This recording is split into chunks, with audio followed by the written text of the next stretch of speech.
관계에서 구원한 복음이라는 제목으로 또 한 주간 은혜를 나누겠습니다.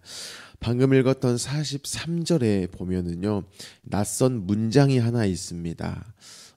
내 이웃을 사랑해라, 이것은 너무나 익숙하죠. 하지만 내 원수를 미워하라, 이것은 낯섭니다.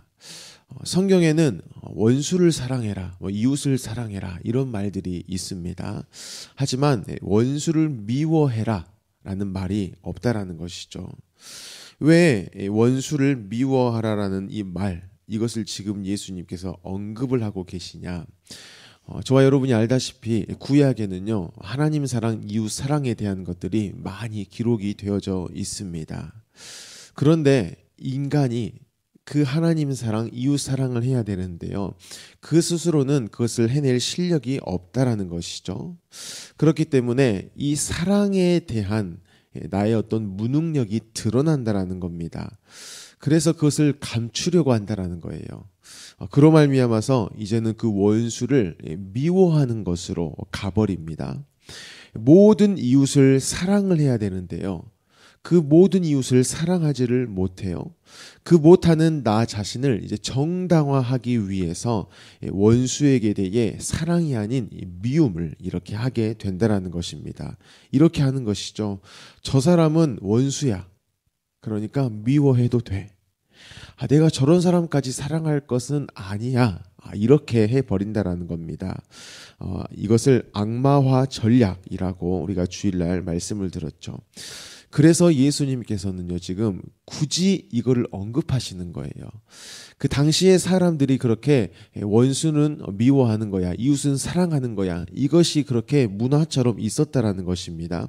지금 그들에게 대해서 예수님이 일부러 그 이야기를 하시는 거예요. 일부러 지금 구약에서 말씀하셨던 이 이웃 사랑에 대한 부분까지를 말씀하시고, 그런데 이 원수에 대해서는 미워한다, 이것이 지금 너희의 풍조다, 이것을 너희가 말했다, 그러면서 말씀하시는 것이죠. 또 내 이웃을 사랑하고 내 원수를 미워하라 하였다는 것을 너희가 들었으나, 이렇게 지금 이렇게 말씀하고 계신다라는 겁니다. 이유가 이렇습니다. 야, 너희는 모든 이웃을 사랑할 수 없는 자들이야. 너희는 죄인들이야. 그래서 내가 왔어, 이겁니다. 너희는 죄인이야. 그래서 누가 왔다고요? 나, 예수 그리스도가 구원자로 왔어. 이렇게 말씀을 하시는 겁니다. 사랑하는 성도 여러분, 인간이라는 존재는요, 결코 그 스스로 어떤 말씀대로의 삶을 살 수 없다라는 것을 기억하시기를 바랍니다. 우리가 주일 말씀을 듣죠. 또 개인적으로 성경 말씀을 이렇게 봅니다. 그러면 모든 내용들이 보통 이래요. 이렇게 살아라, 이웃을 사랑해라, 원수도 용서해라, 해라, 이렇게 돼 있어요. 그래서 내가 정말 그래야겠다. 당장 내가 지금 가족 가운데에, 내 배우자 가운데에 문제가 있는데 배우자에게 어떠한 태도를 요구하는 말씀을 봐요. 그러면 내가 그걸 해봐야겠다 라고 우리는 그 즉시 의지를 이렇게 끌어냅니다. 그렇게 내가 해야겠다라고 다짐도 하고요, 내가 이번에는 할 수 있어 라고 생각도 합니다. 하지만 내가 했던 생각과 다짐과 의지, 이것은요, 그 말씀을 이루어내지는 못한다라는 것이죠. 의지만 불태울 뿐입니다. 결코 원수까지 사랑하는 일은 없다라는 것이죠. 바로 이 말씀을 주신 하나님, 그 말씀을 지키게 하시는 그 하나님과 나를 떼어놓은 상태, 나에게만 집중하고 내가 그 말씀을 지킬 거야, 이것에만 머문다면 결코 우리는 말씀을 지킬 수 없다라는 것입니다. 이것을 좀 크게 이야기하면 하나님이 없으면 우리는 그 즉시 죄인일 뿐이라는 것입니다. 왜 그렇게 되었을까요? 말씀이라는 것, 이것은 원래 그냥 우리 차원에서는 아예 안 되어질 일이었을까요? 아닙니다. 하나님의 말씀은요, 원래 이루어지는 일들 뿐이었습니다. 창세기 1장 3절을 보면 하나님이 이르시되 빛이 있으라 하시니 빛이 있었고 라고 말씀을 시작으로 해서 계속해서 말씀을 하시고 이루어지고, 말씀하시고 이루어지고, 이게 반복되어지는 것이 성경입니다. 즉 하나님의 말씀은요, 누가 하셨어요? 하나님이 하신 거죠. 하나님의 말씀이잖아요. 그러면 무조건적으로 이루어질 일들밖에 없다라는 것이죠. 이것을 다른 말로 하면 하나님이 조건이 되신 거예요. 그러니 그 하나님의 말씀은 다 이루어질 수밖에 없는 것입니다. 그런데 이 성경을 보면 이 인간이요, 이 말씀이 이루어지는 데에 조건이 되시는 그 하나님의 자리를 탐내는 것을 기록합니다. 창세기 3장 5절에 너희가 그것을 먹는 날에는 너희 눈이 밝아져 하나님과 같이 되어 선악을 알 줄 하나님이 아심이니라. 여자가 그 나무를 본즉 먹음직하고 보암직하고 지혜롭게 할 만큼 탐스럽기도 한 나무인지라. 여자가 그 열매를 따먹고 자기와 함께 있는 남편에게도 주매 그도 먹었다. 이렇게 말씀을 합니다. 이 긴 부분을 짧게 줄이면 이래요. 나도 누구처럼 될 수 있다? 하나님처럼 될 수 있다. 이렇게 생각을 해요. 그래서 먹는 겁니다. 그랬더니 말씀대로의 일이 나타나 버려요. 하나님께서 동산 각종 나무 다 이렇게 만드시고 너희가 임의로 먹되 동산 중앙에 있는 선악을 알게 하는 나무의 과실은 먹지 말아라. 먹으면 뭐한다? 정령 죽으리라. 라고 말씀하신 것이 정말 이루어져 버렸다라는 것입니다. 이 하와와 또 아담이 이것을 이렇게 먹어요. 아, 내가 하나님처럼 돼야지.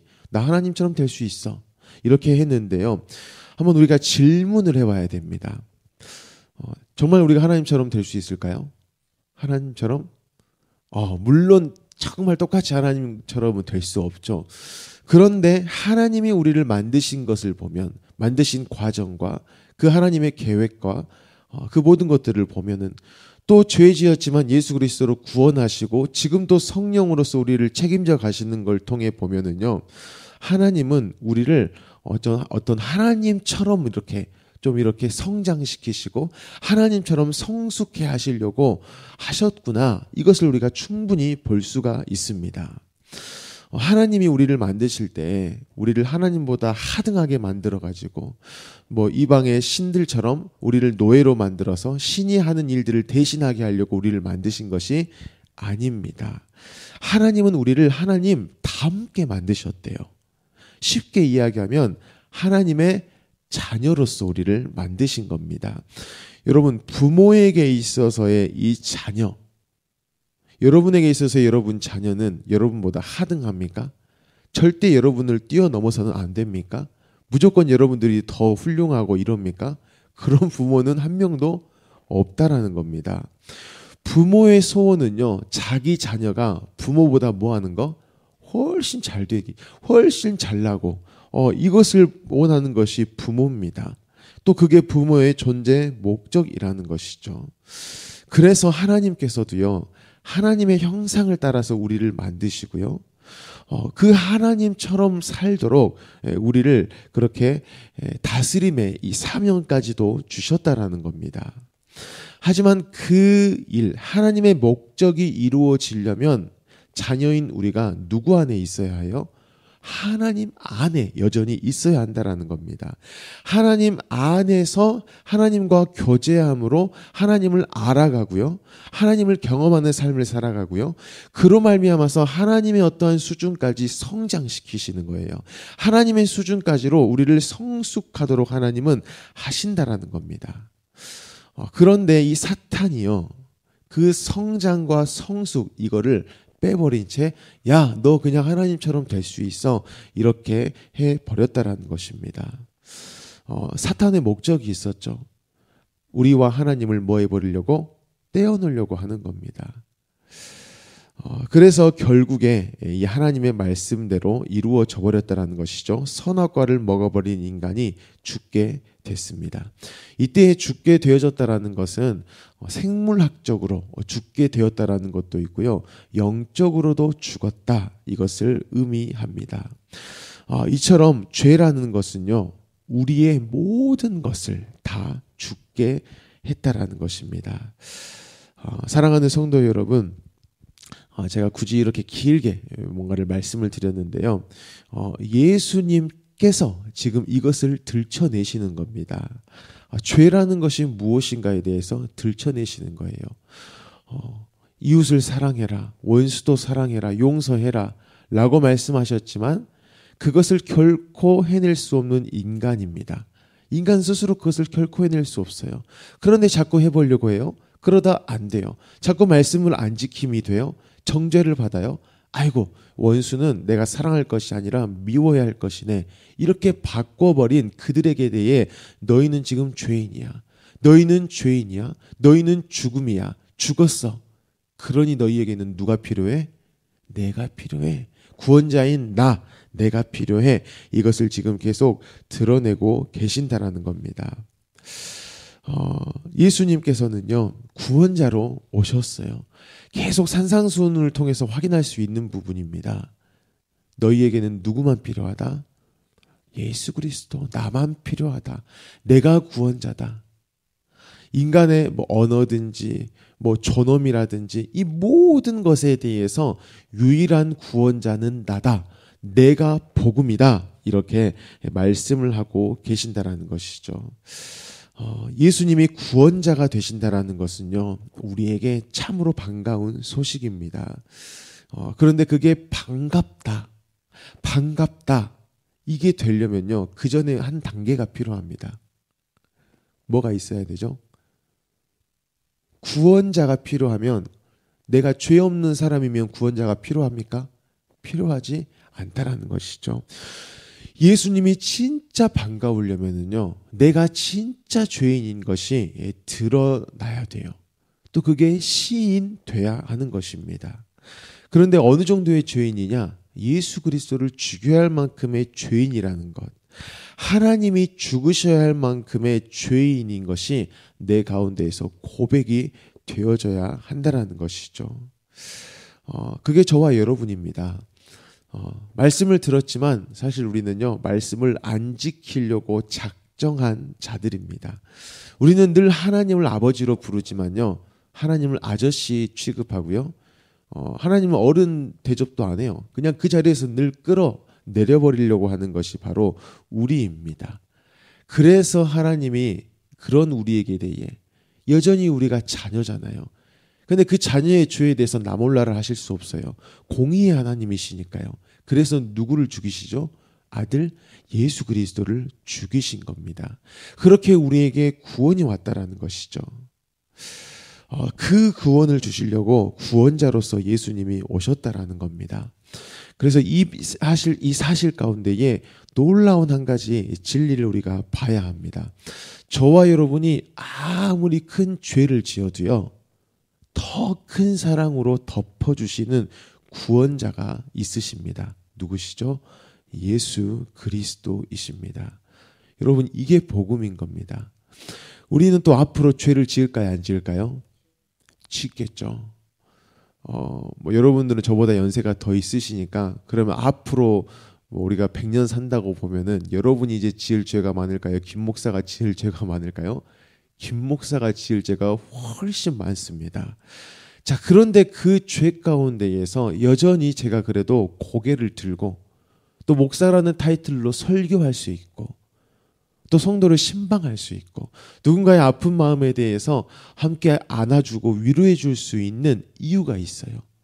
그러한 죄인된 저에게 대해서 더 큰 사랑을 부어주시는 하나님의 사랑이 있기 때문이라는 겁니다. 그때의 저와 여러분이요, 이 죄 가운데에서 이길 수가 있어요. 우리가 잘못 생각하면 하나님의 사랑이 너무 크니까 아이고 우리가 어떤 죄를 지어도 하나님이 용서하시겠네 라고 생각하면서 죄를 짓는 것은 사실 이 하나님의 사랑에 대해 제대로 모를 때 그렇습니다. 물론 하나님은 다 용서하시죠. 물론 저와 여러분도 어렸을 때 보면은 잘못하면 부모님이 다 덮어주시고 다 해결해 주심이 있습니다. 하지만 조금 성숙하면은요, 내가 이렇게 안 살아도 되구나 알게 되는 거예요. 그런데 그 성숙한 수준에 되기까지 계속 여러분들이 공급받았던 게 뭐였을까요? 내가 죄 안 지어야지, 죄 안 지어야지, 죄 안 지어야지. 이것이 우리를 성숙하게 했을까요? 아니죠. 그러한 부족함에도 불구하고 나에게 대해서 여전히 사랑을 베푸신 누가 계셨죠? 하나님, 나의 부모님이 계셨다라는 겁니다. 그 한이 없으신 사랑이 계속해서 내 가운데 있었기 때문에 내가 성숙하게 됐고, 그 어느 시점에는 그 죄에 대한 유혹들을 그 사랑으로 말미암아서 이겨 나가게 된다라는 것이죠. 그것은 그러면 내 의지로 이긴 걸까요? 아닙니다. 하나님의 의지. 예수를 죽일 만큼의 죄인인 우리여서 예수를 죽이신 그 하나님, 그 하나님의 사랑, 그것 때문에 저와 여러분이 죄 가운데에서도 이기며 나아가는 인생을 살아간다라는 겁니다. 이것을 두 음절로 하면 복음입니다. 복음. 그래서 우리가 찬송가 205장에서 고백했잖아요. 그 복음을 계속 뭐 해주라고요? 들려주십시오. 내게 계속 선포해 보는 겁니다. 내 배우자에게 하나님이 너에게 이렇게 사랑하셔라고 복음을 막 서로 들려주는 거예요. 왜냐? 그게 분명한 현실이고 진실이니까요.